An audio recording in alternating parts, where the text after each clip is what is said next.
a husband, a wife, and injuries that tell a story words cannot. Timothy William Lewis Yoder is in a Michigan courtroom today, not for a first offense, not for a second, but as a fourth-time habitual offender facing charges of assault by strangulation against his own wife, a handprint on her neck, webbing behind her ear, and a plea deal that could still send him away for years. This case is heavy, and it's about to get heavier. Thank you all for being here.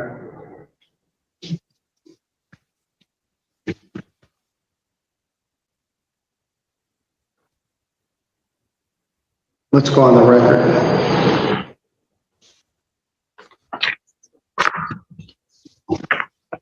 Good morning, Mr. Yoder. Can you hear me? I can hear you just fine, Judge. All right, thank you. This is Judge Middleton. I'm here by special assignment on a circuit court matter for the County of St. Joseph. I was familiar with this case earlier when it was a district court matter. The title of the case is People versus Timothy William Lewis Yoder. Mr. Yoder is present by Zoom with us from the St. Joseph County Jail.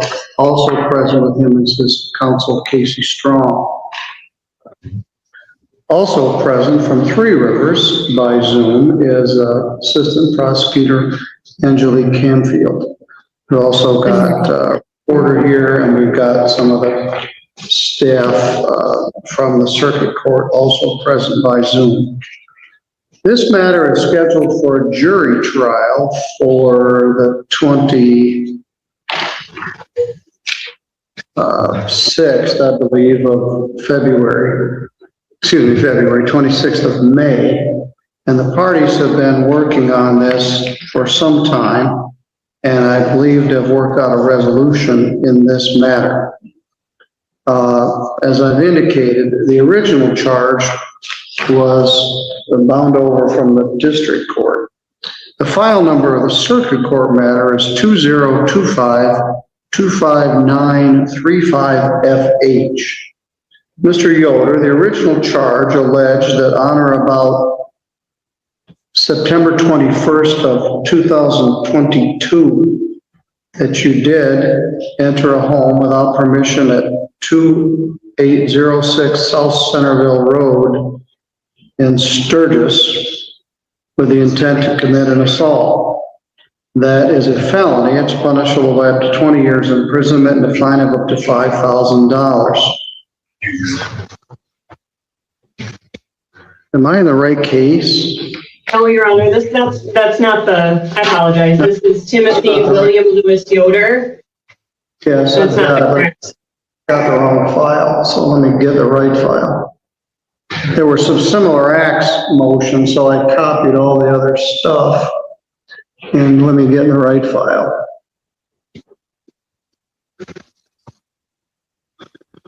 Excuse me.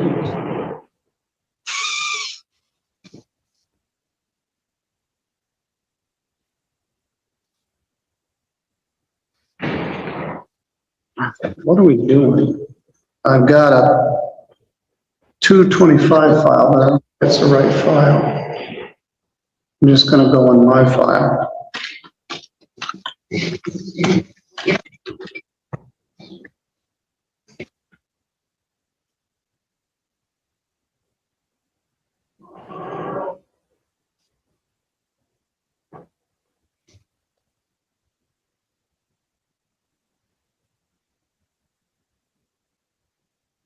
This is the proper case. The district court file number was 251947FY.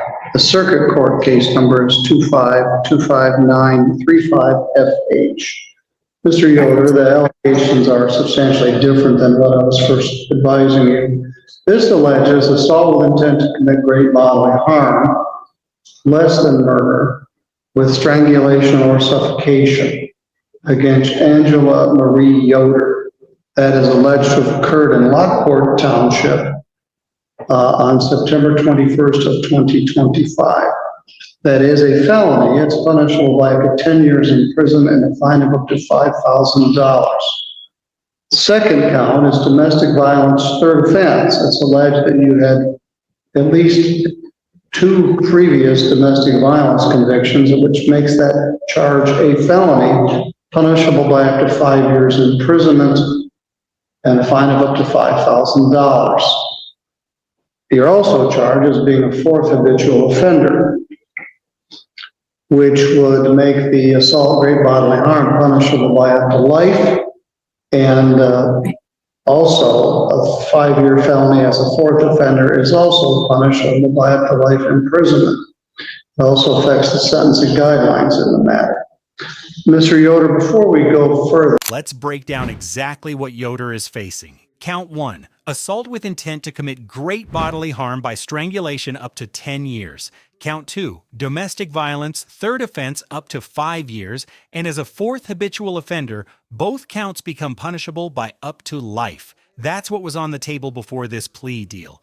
The fact that the prosecutor capped the recommendation at 72 months, that is a significant concession. Pay close attention to why. I'm going to ask you if you would please raise your right hand. You swear or affirm any testimony or information you provide in this matter will be true to the best of your knowledge and belief.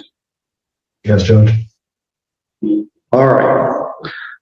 As I indicated, this matter is set for jury trial, and I've been assigned to a couple of days worth of trials. This matter is charged, as I indicated, with assault, great bodily harm as a 4th habitual offender.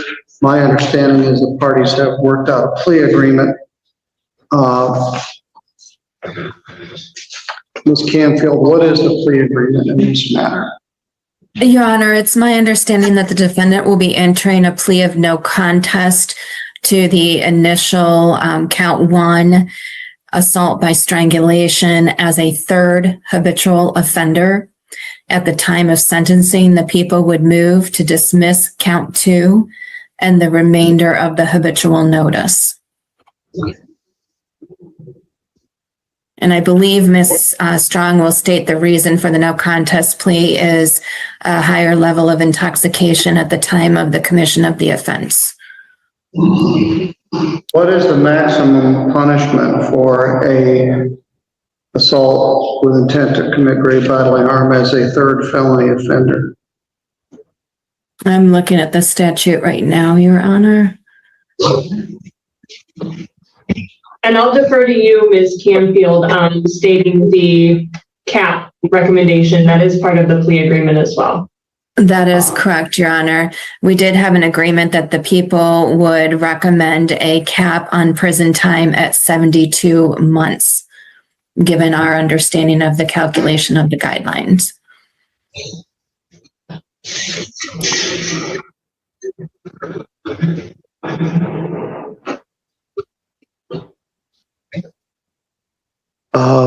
One habitual makes it half again as much, which would make it a 15-year offense. 2 I think habituals. the 3rd doubles it. It doubles it, Your Honor. All right, so it would make it punishable by up to 20 years imprisonment as a maximum sentence.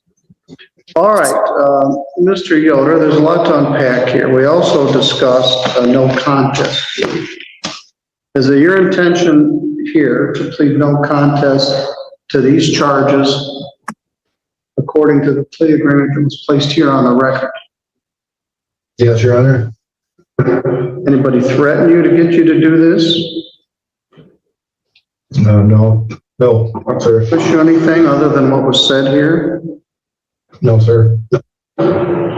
Do you understand that by pleading no contest to this charge, you'll be giving up your right to have a trial and there will be no trial? Do you understand that?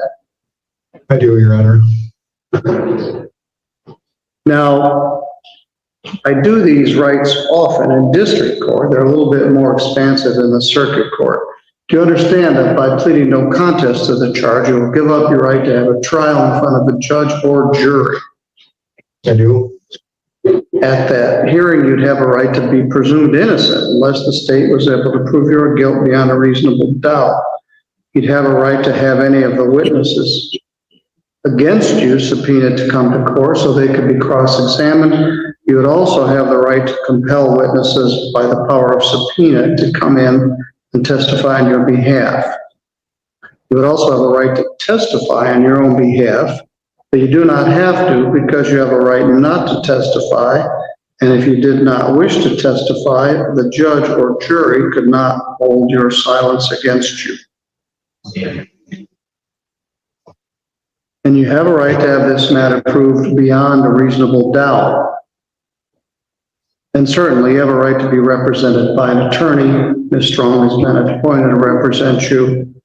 You could also hire an attorney if you wish. When you enter a plea in a felony case, you have no right to appeal as of right. You would have to ask for leave to appeal this matter to the Court of Appeals, and you understand that by entering this plea, you waive all those rights. I do, Judge. All right, Ms. Strong has provided me with the advice of rights, and I greatly appreciate that, Ms. Strong. She met with you in advance at the jail, and you've signed this acknowledgement of the advice of rights and this initial document for the Michigan Department of Corrections. Is that correct? Yes, sir.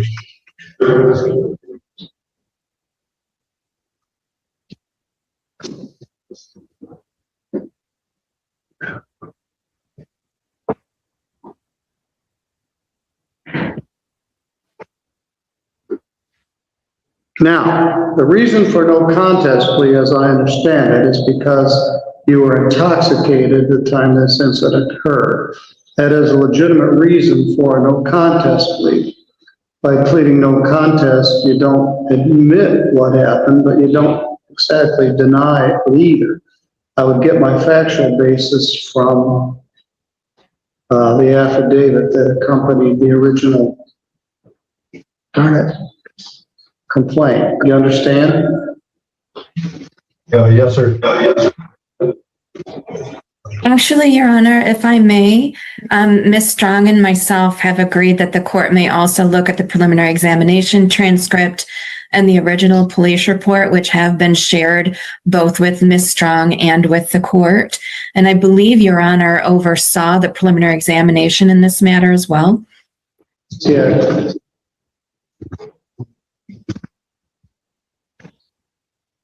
Is that agreeable with you, Ms. Strong? Yes, Your Honor, I have no objection to that. I've discussed it with my client. He also has no objection to that.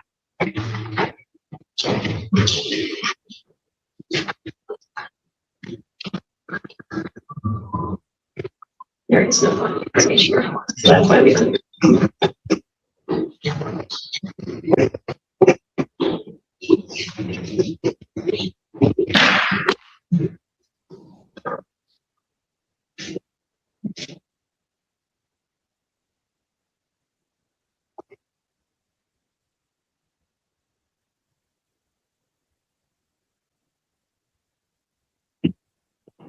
I'm going to have to get into the circuit court version of this file because I don't have the police report in my file. Your Honor, Ms. Wilkins emailed it to 3B District Court so that you would have access to that. All right, that's probably very good, except nobody gave it to me. So 3B criminal to, you sent me those email messages late yesterday. And if there's an email at 3B criminal, would you please forward it to me? Lapita, I don't know if you can hear me. Anybody can hear me? I can hear you, Judge. I just forwarded it. Jen, would you go check on that, please? Your Honor, I just sent you that email. All right, very good. Let's see here. It takes a long time for that email to get from the jail to here. I do have familiarity with this matter because I did conduct a preliminary examination.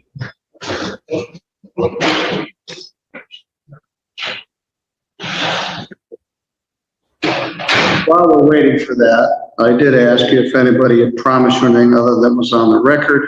If anybody threatened you, you indicated they had not. Is it your choice to enter this plea of no contest to this charge of assault, great bodily harm as a third felony offense? Yes, Judge. All right. Now, there's been discussion on the record regarding the sentence cap and the sentencing guidelines. The court makes no representation regarding what the sentencing guidelines in this matter will be. I wasn't able to calculate them because I didn't know what the plea agreement was until just a moment ago.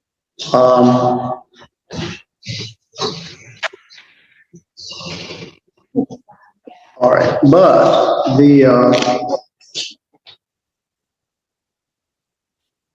guidelines will be determined at the time of the sentence, and the prosecutor has agreed to cap it if the maximum of the guidelines is 72 months. Do you understand? And Your Honor, just to rephrase, my understanding is that, and my client's understanding is that MDOC will run their guidelines, whatever their guidelines are. The agreement of the parties is that the prosecutor will cap it at 72 months. Yes, as a recommendation, that's correct, Your Honor. All right, that's a good way to pin it down. Does that make sense to you? You understand that? I just wanted to say it a different way.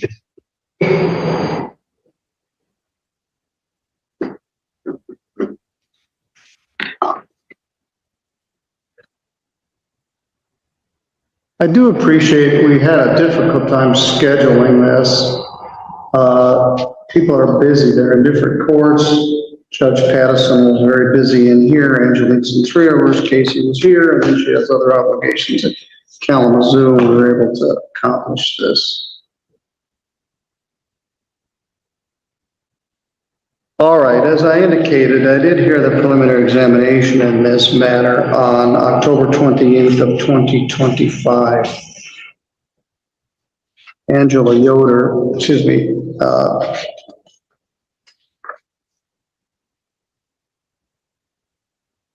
Angela Yoder did testify at that time. Your Honor, just as a correction, Angela Yoder did not testify at the preliminary examination. This is the one where we have the officer testify in lieu Yes. of the victim being. But I do recall that testimony. It was full of excited utterance and other evidence that supported the bind over, including photographs. I'll refer to the police report. The report was prepared by Trooper Andrew Stahl, the Michigan State Police, indicated they were dispatched to the scene at Woodland Drive in Lockport Township on that date, which was Sunday, September 21st. They met with a complaining witness, and she indicated that her husband, Timothy Yoder, had strangled her. They observed redness to the right side of her neck in the form of a handprint.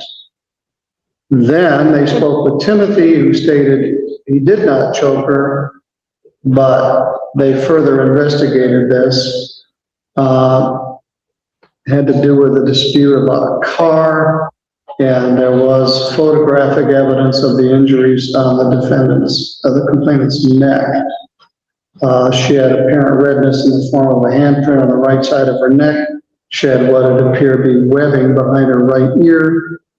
Webbing is caused from injuries sustained by a person who has been choked or strangled.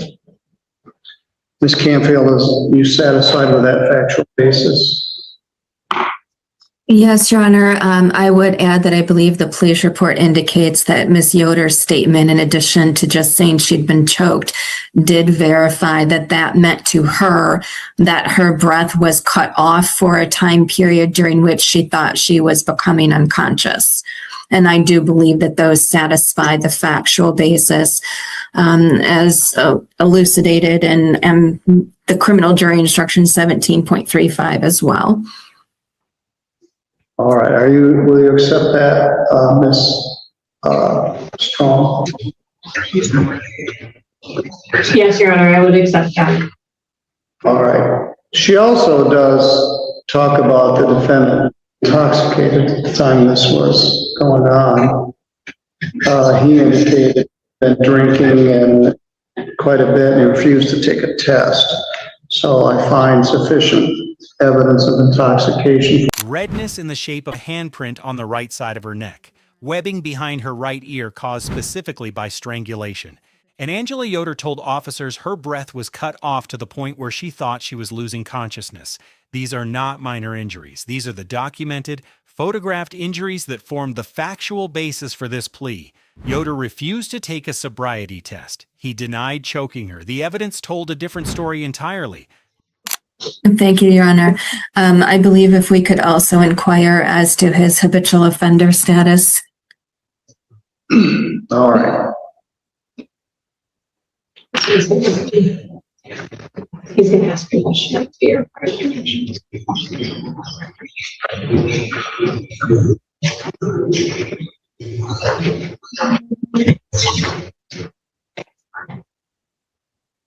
Mr. Yoder, the complaint alleges that you had at least three previous convictions here in St. Joseph County.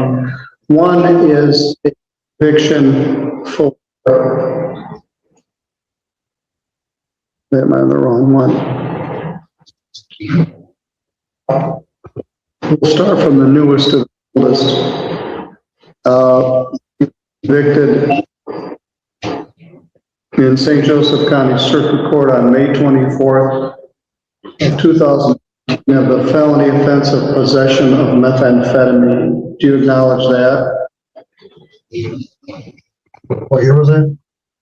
Would you repeat the year, Your Honor?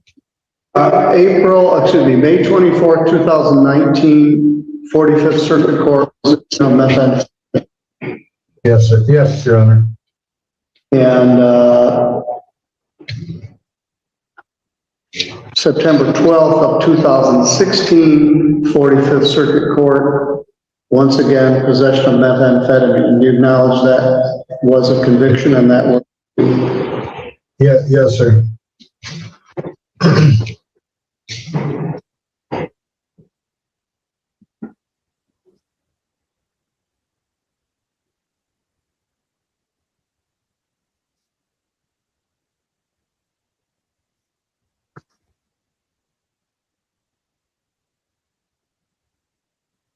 Are there any probation or parole consequences to this plea?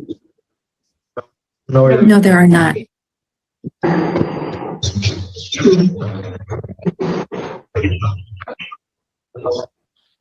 All right. I think we've covered the fact that there will be no later claim of outside off the record promises or coercion. Once again, Mr. Yoder, was there anything that anybody said to you outside of the purview of this hearing which would have threatened you or induced you to enter this plea other than what was placed on the record here because of the plea agreement? no. All right. You seem very clear-headed here this morning. I find that this plea is voluntarily and knowingly made, and I will accept the plea to that charge of assault with intent to commit great bodily harm by strangulation as a no contest plea. No contest. That's the plea, and here's what it means legally. Yoder doesn't admit guilt, but he doesn't deny it either. The court gets its factual basis from the police report and the preliminary exam transcript. The reason given, heavy intoxication at the time of the offense, legally valid, but it doesn't erase what the evidence shows. The factual basis is already on the record, and what the officers found that day tells a story that no plea agreement can undo. The next thing we need to do is schedule the matter for sentencing. We had worked on that point, and the matter has been scheduled in front of me live here in this courtroom. I have a notice here.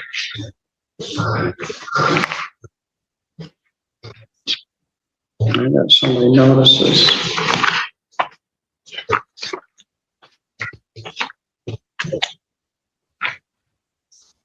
I believe we picked June 19th. Let me look at that date. That's correct, Judge. That is correct, Your Honor. June 19th at 11 a.m.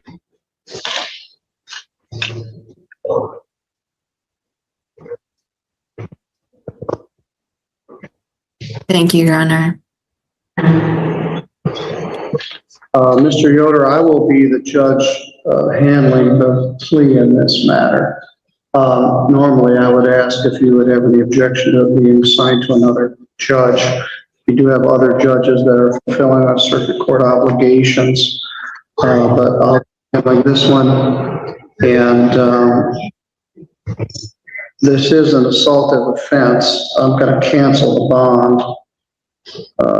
There's no sense to leave it open.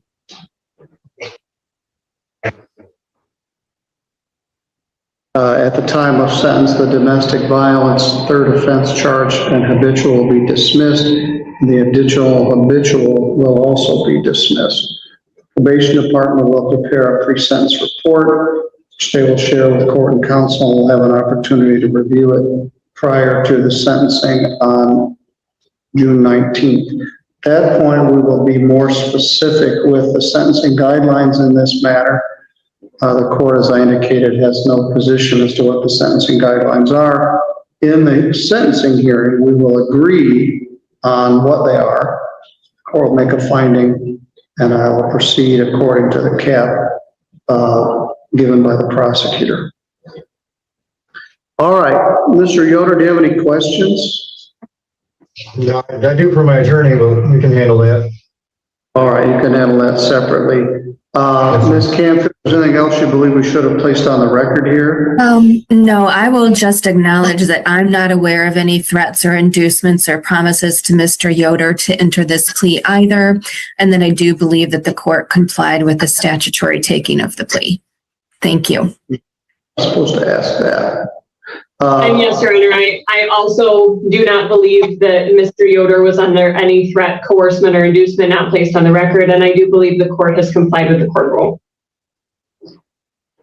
Thank you. I do have a little checklist here. All right, Mr. Yoder, the next hearing in this matter will be June 19th at 11 a.m. for the sentence. I'm going to ask everybody to stick with me for a minute. I'm going to stop the record and close out the live feed. I want to inquire about some other matters. So thank you all for making time for this to happen. We went into the one. Timothy Yoder entered a no contest plea to assault by strangulation as a third habitual offender, prosecutor capping their recommendation at 72 months. Sentencing is June 19th. Count 2 and the additional habitual notice will be dismissed that day. But the facts don't disappear with a plea agreement. A woman was strangled, photographed, documented. Her injuries told the story her husband denied. Justice now depends on what happens June 19th. Hit like, share your thoughts, and subscribe for more courtroom breakdowns.